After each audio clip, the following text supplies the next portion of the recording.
प्रशासन का दबाव और जिस तरीके से भारतीय जनता पार्टी ने जिलाधिकारियों को और पुलिस कप्तान को खुली छूट दे दी है कि उन्हीं के पक्ष में परिणाम निकले।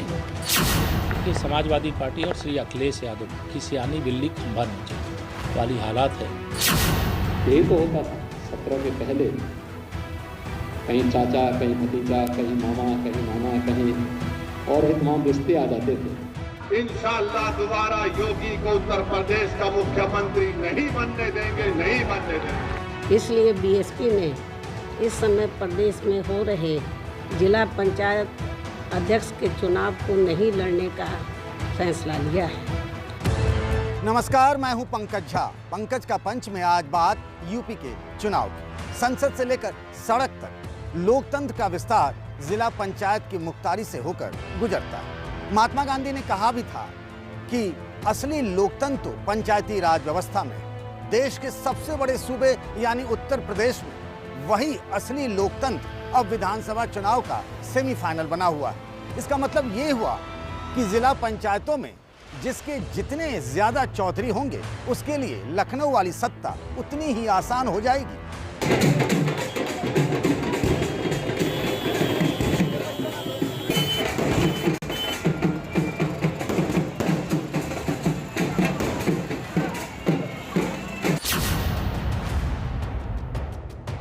पिछले 3 महीनों से यूपी में सत्ता के लिए संघर्ष जारी है।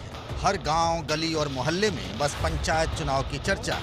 कोरोना की दूसरी लहर में एक एक सांस बचाने की लड़ाई में भी वोट बढ़ाने और घटाने का हिसाब किताब थमा नहीं।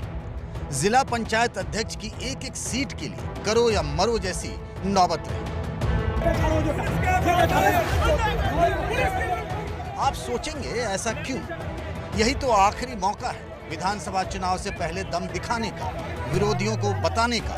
पंचायत चुनाव के आखिरी नतीजे बताएंगे अखिलेश यादव की उम्मीद की साइकिल चल पड़ी है या फिर बीजेपी की पुरानी लहर का असर अब भी बरकरार है। जितने कमल खिलेंगे उतनी दूर तक ये मैसेज भी जाएगा कि यूपी बीजेपी में अब ऑल इज वेल है।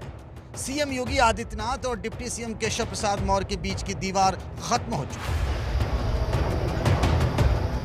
हालांकि लोकतंत्र की रेस जीतने का कोई सीधा सिंपल फार्मूला होता नहीं, क्योंकि उसका ट्रैक जनभावनाओं की बेहद टेढ़ी मेढ़ी गलियां होती हैं। बावजूद इसके जिस तरह एक चावल से पता चल जाता है कि पूरा चावल पक गया है या नहीं, वैसे ही एक रुझान अगले चुनाव के रुख का पूर्वानुमान पेश कर देता है।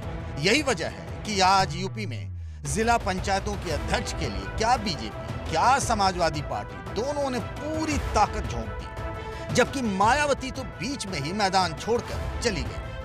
इसलिए बीएसपी ने इस समय प्रदेश में हो रहे जिला पंचायत अध्यक्ष के चुनाव को नहीं लड़ने का फैसला लिया है और पार्टी के लोगों को ये निर्देशित किया है कि वे इस दौरान इस चुनाव में अपना समय व एनर्जी आदि लगाने की बजाय बल्कि अपना पूरा समय व ताकत अपनी पार्टी के संगठन को मजबूत बनाने तथा सर्व समाज में पार्टी के जनाधार को बढ़ाने के कार्यों पर ही लगाएं, तो ये ज़्यादा बेहतर होगा, ताकि इस बार यहाँ उत्तर प्रदेश में होने वाले आगामी विधानसभा चुनाव में बीएसपी की अकेले यहाँ अपने बलबूते पर सरकार बन सके।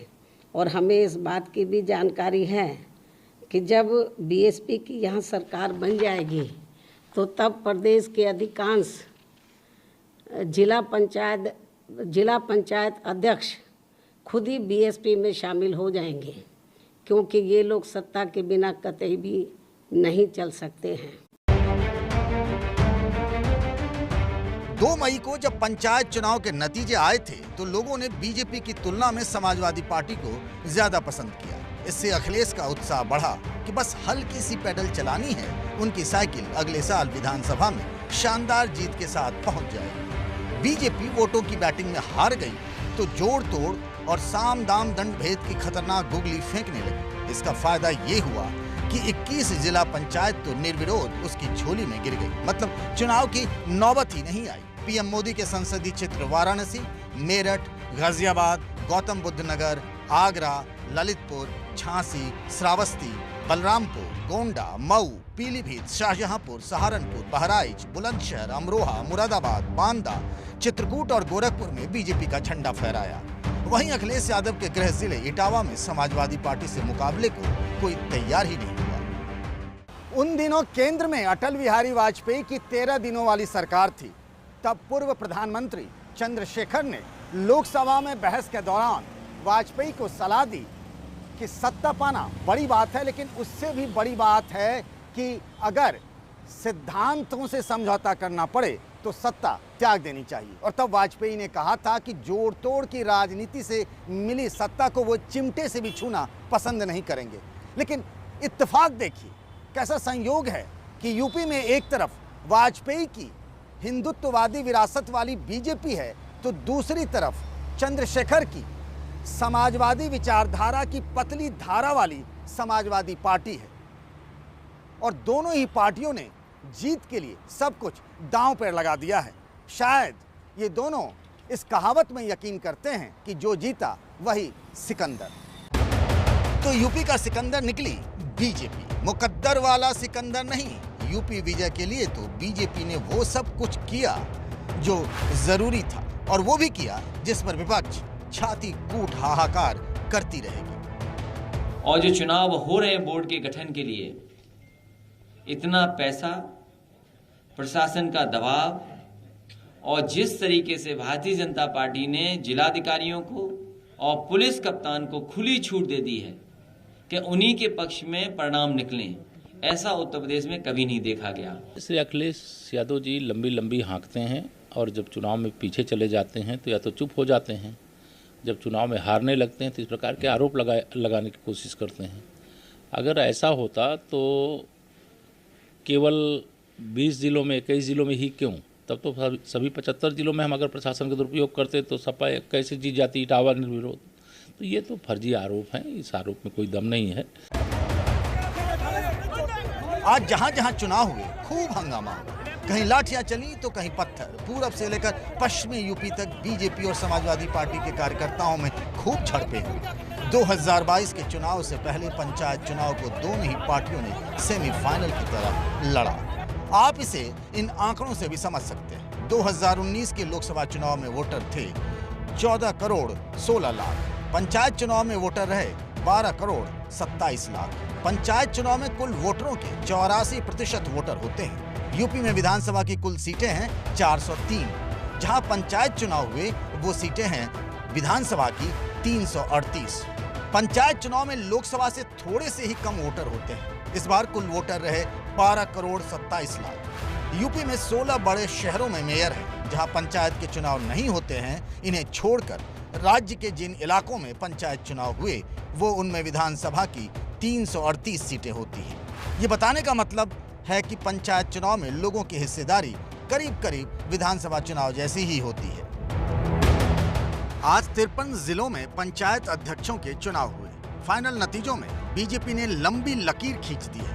75 में से 67 जिलों में पार्टी के लोग जीतने में कामयाब रहे। 5 सीटों पर समाजवादी पार्टी और बागपत की सीट आरएलडी के खाते में गई। प्रतापगढ़ जिले में रघुराज प्रताप सिंह उर्फ राजा भैया के उम्मीदवार जीते, जबकि जौनपुर में बाहुबली नेता धनंजय सिंह की पत्नी ने बाजी मार ली। बीजेपी के लिए हर चुनाव का कनेक्शन किसी न किसी तरह अयोध्या और राम मंदिर से जुड़ जाता है। अयोध्या में भव्य राम मंदिर के निर्माण के लिए पीएम नरेंद्र मोदी पिछले साल भूमि पूजन कर चुके हैं। अयोध्या में हार बीजेपी के लिए कभी न धुलने वाला दाग हो सकता था।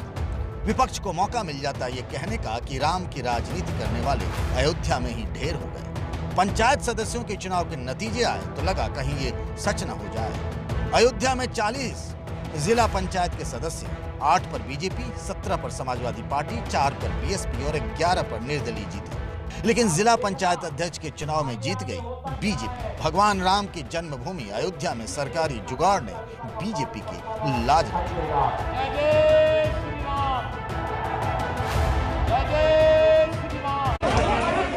गोरखपुर में तो गजब हो गया, बड़ा गजब। उस गोरखपुर में जो सीएम योगी आदित्यनाथ का इलाका माना जाता है, जहां से वे लगातार 5 बार सांसद रहे, उसी गोरखपुर में समाजवादी पार्टी का उम्मीदवार नामांकन ही नहीं कर पाया। आरोप है कि बीजेपी के समर्थकों ने उसे डीएम ऑफिस में घुसने ही नहीं दिया, तो बिना चुनाव के ही बीजेपी वहां निर्विरोध जीत गई। कहते हैं कि दूध का जला छाछ भी फूंक फूंक कर पीता है। 2017 में जब योगी सीएम बने तब वे गोरखपुर से लोकसभा के एमपी थे। बाद में उन्होंने ये सीट खाली कर दी। उपचुनाव हुए तो योगी के गढ़ गोरखपुर में बीजेपी हार गई। इस हार पर कहा गया कि योगी तो मुख्यमंत्री रहते हुए भी सीट बचा नहीं पाए। फैसला हो चुका है कि योगी आदित्यनाथ ही यूपी चुनाव में बीजेपी के सीएम चेहरा होंगे। ऐसे हालात में योगी पंचायत चुनाव में गोरखपुर हारने का खतरा नहीं मोल ले सकते थे। गोरखपुर में 68 पंचायत सदस्य, बीजेपी के 20, समाजवादी पार्टी के 19, कांग्रेस के 1, बीएसपी के 2 और 26 सीटों पर अन्य की जीत हुई थी। बीजेपी ने गोरखपुर के जिला पंचायत अध्यक्ष के चुनाव में मतदान की नौबत ही नहीं आने दी। यूपी के बलिया को बागी बलिया ऐसे ही नहीं कहते। बीजेपी ने पूरी ताकत लगा दी। बीजेपी की तरफ से सांसद, विधायक से लेकर मंत्री तक लगाए गए। जीत के लिए हर दांव आजमाया गया। चुनावी अखाड़े में मां बहन के रिश्तों पर भी तंज किए गए। अंबिका चौधरी जी को बताना चाहिए कि कितने बाप बदले, कितनी माँ बदले और कितनी अपनी बहन बदल करके राजनीति में है। निश्चित रूप से प्रेस के माध्यम से उनको बताना चाहिए। पूछना चाहता कि अंबिका चौधरी जी को बताना चाहिए कि कितने बाप बदले, कितनी माँ बदले और कितनी अपनी बहन बदल करके राजनीति में है। निश्चित रूप से प्रेस के माध्यम से उनको बताना। यूपी के पंचायत चुनाव में इस बार क्या क्या ना हुआ सब याद रखा जाए। चंदौली में समाजवादी पार्टी के पूर्व सांसद रामकृष्ण यादव तो पंचायत सदस्यों के चरणों में ही गिर पड़े। चलिए, आखिरकार यूपी में पंचायत चुनाव खत्म हो गया। तो आखिरकार यूपी में पंचायत चुनाव खत्म हो ही गया। जो जीते उन्हें मुबारक हो, जो हारे वो हिम्मत ना हारे। वैसे भी पंचायत चुनाव का विधानसभा चुनाव से कोई सीधा कनेक्शन तो है नहीं। अगर ऐसा होता तो 2016 में बम्पर जीत दर्ज करने वाली समाजवादी पार्टी अगले ही साल विधानसभा चुनाव में धराशायी ना हो जाती। और पंचायत चुनाव जीतकर भी ममता बनर्जी ने इस साल के विधानसभा चुनाव में बंगाल में बाजी मार ही ली। चुनाव तो माहौल का खेल होता है। हर पार्टी का अपना अपना वोट बैंक होता है। जिसका माहौल बन जाता है, जीत उसके नसीब में होती है। तो इंतजार करिए फाइनल मैच यानी विधानसभा चुनाव का यूपी का। पंकज का पंच में आज के लिए बस इतना ही। अगले हफ्ते आप सबसे फिर मुलाकात होगी। तब तक के लिए नमस्कार।